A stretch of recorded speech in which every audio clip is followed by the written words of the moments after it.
incômoda, que é o seguinte... a gente vive, de fato, numa situação de polarização, onde tem Lula e Bolsonaro, são dois extremos que estão ali brigando o tempo inteiro, não sei o quê, e fala-se muito numa terceira via, que é mais ou menos onde você está tentando se encaixar ali. A gente tem, tentando se encaixar nessa terceira via aí, outras pessoas como o Ciro Gomes, por exemplo. Uma das... Eu confesso que eu via uma maior chance de sucesso nessa terceira via se houvesse aí uma unificação, sabe? Porque, e aqui eu não sou analista político, mas assim, se a gente tem mais de uma opção forte nessa terceira via, a gente meio que divide e é bom pro Lula e pro Bolsonaro, ou eu tô falando merda? Não, você tá totalmente correto. Pode ser... Essa é uma percepção geral. No fundo, assim, Lula e Bolsonaro precisam de um de outro. Sim. O pessoal fala assim, por que o Lula voltou? Tudo bem, o STF cometeu um grande erro, né? Isso eu fico muito indignado também, acompanhei isso lá. Decisão injustificável, com tudo que a gente conhece lá dos escândalos de corrupção do PT. Tem precedente isso, não? Olha, eu nunca vi isso na história. Eu vi gente assim ter processo revisto porque foi descoberto que é inocente, foi preso injustamente e tal, mas eu nunca vi alguém que foi condenado por corrupção, e não foi só por mim, porque essa é uma conversa fiada. Múltiplas instâncias. Foi lá múltiplas instâncias. Então falar que você é suspeito no caso Lula é conversa fiada, porque isso foi reafirmado por vários outros. Foi confirmado por... Vamos supor que se eu tivesse... Não gostava do Lula e por isso que eu condenei ele. Mas e o tribunal lá em Porto Alegre, que condenou ele? Eles também não gostavam do Lula. Era tudo um complô da CIA. Complô da CIA, né? Então. Aí, mas ele colocaram o Lula de volta na jogada. Mas quem que criou o ambiente para que o Lula voltasse e tivesse hoje aí concorrendo? É o Bolsonaro. O Lula hoje é filho do Bolsonaro. Né? Por quê? Porque o Bolsonaro enfraqueceu o combate à corrupção, dando a oportunidade para essa revanche contra a Lava Jato, me tirou do governo porque não concordava. Ele mesmo falou, você tem que sair. Ele falou esses dias, o Moro tinha que sair porque ele não concordava lá em proteger minha família contra a Receita Federal, contra a Polícia Federal. Agora imagina você, juiz da Lava Jato. Isso? Ele falou publicamente. Agora, faz, 2 meses, ele falou isso publicamente. Tá lá. Parece um absurdo, eu não vi isso, mas... Tá lá, cara. Se puder, a gente pode se elucidar aqui. Não, mas vai demorar, relaxa, fala aí. Não, tem que procurar, mas faz uns que... Eu fui dar uma entrevista um dia numa rádio lá no Rio de Janeiro e apareceu essa notícia no dia, que ele falou isso. O Moro não me protegia da Receita Federal, não protegia minha família, do COAF... Assim, meu Deus, né? Imagina você, juiz Lava Jato, você foi criado, né? Você foi criado sabendo que tem que fazer a coisa certa. Você foi ter todo aquele trabalho para não proteger ninguém de investigação de corrupção. Você quer um país melhor. E o cara chega para você e fala que você falhou com ele porque não protegeu a família dele de investigação, de rachadinha. A gente não está falando que a família dele está sendo perseguida injustamente, E no fundo, na verdade, aqui o grande problema é o medo da investigação chegar nele. Afinal, era gente ligada a ele. O Queiroz é um amigo dele. É um cara ligado a ele. É suposição isso. Mas do jeito que as coisas estão, né? Supor que ele também estava envolvido... Mas daí o cara coloca isso pra você e você tem que sair porque você não concorda com coisa errada. E aí vem falar que você traiu. Não, traiu nada. Quem traiu foi ele. Enfim, mas assim, ele criou aquele ambiente propício ao retorno do Lula. Enfraqueceu o combate à corrupção a um ponto... Bem, se você vai enfraquecer para um grupo, os outros vão pegar carona. Obviamente. E aí você tem um governo tão ruim que as pessoas estão com fome, que as pessoas estão desempregadas, que as pessoas estão sofrendo, que as pessoas estavam morrendo na pandemia. E tudo bem, o vírus é o culpado, mas vamos colocar aqui que o presidente não ajudou nada a proteger as pessoas. De fato. E aí o que você tem é as pessoas tão desesperadas que querem votar no Lula. Então, assim... Cara, não dá. Um é filho do outro. Aí que você tem que arrebentar a polarização. Você tem que chegar, tem que ter um projeto para arrebentar. Eu fiquei esperando, Igor. Ano passado inteiro apareceu alguém, não apareceu. Hoje, o que as pesquisas apontam? O meu projeto, tá? Não quero parecer arrogante e tal, nem nada, mas eu tenho melhores chances de arrebentar essa polarização. As pesquisas me colocam em terceiro lugar. Você tem crescido, realmente.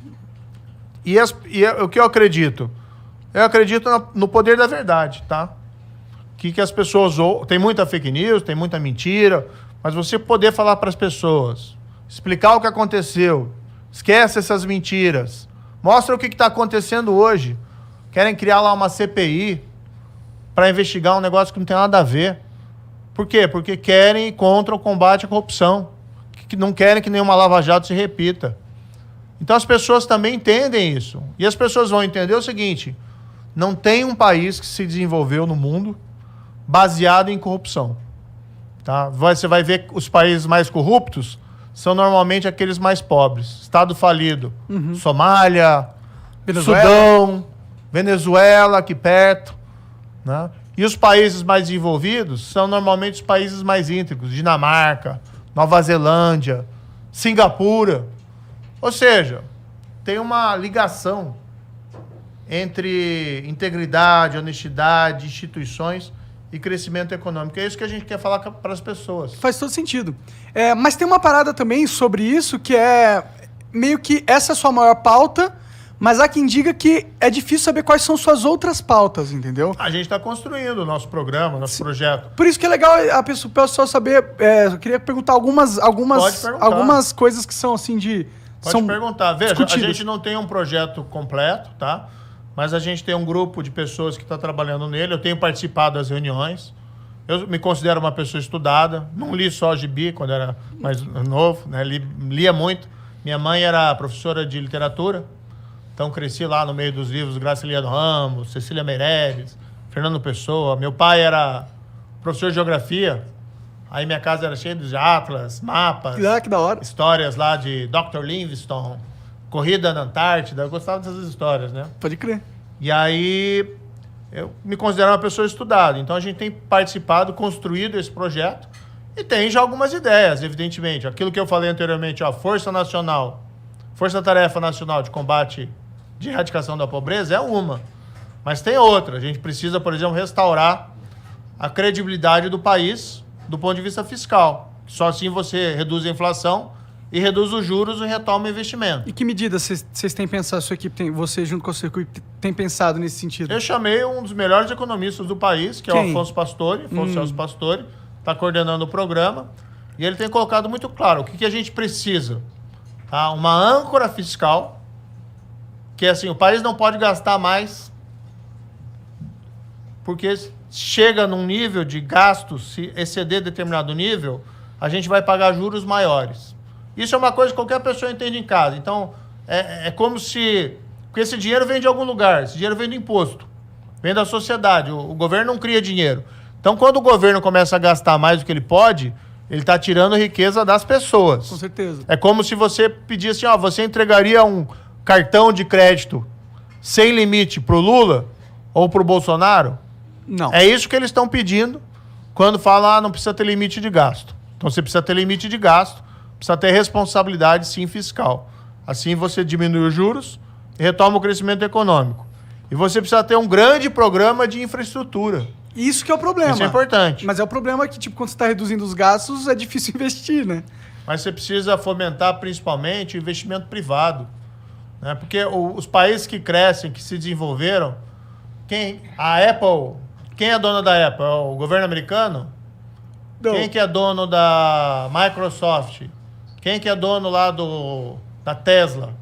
Então, assim, o crescimento vem da criatividade do mercado privado. E a gente precisa dar condições, né? Lei, império da lei, aquilo que eu falei, segurança, confiança, para crescer. Aí você gera emprego, aí você consegue aumentar salário. Você tem que ter política também, como mencionei, educação, saúde, de qualidade. Você tem que diminuir a desigualdade social. Isso é política social.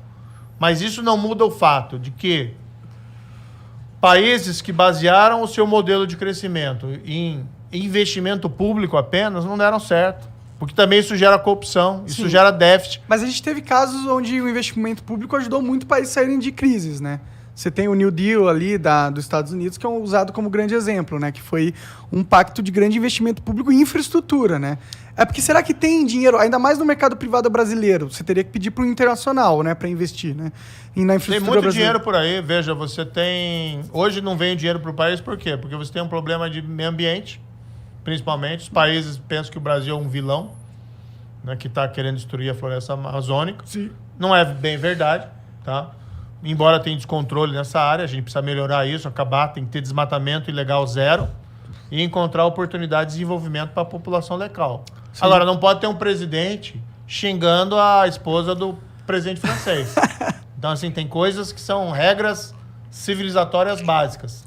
Quando o Bolsonaro... É diplomacia, né, cara? Você não vai criar um inimigo de um grande poder que você tem relações comerciais muito importantes. Isso é totalmente desnecessário. Você não precisa xingar a mulher do cara, tá ligado?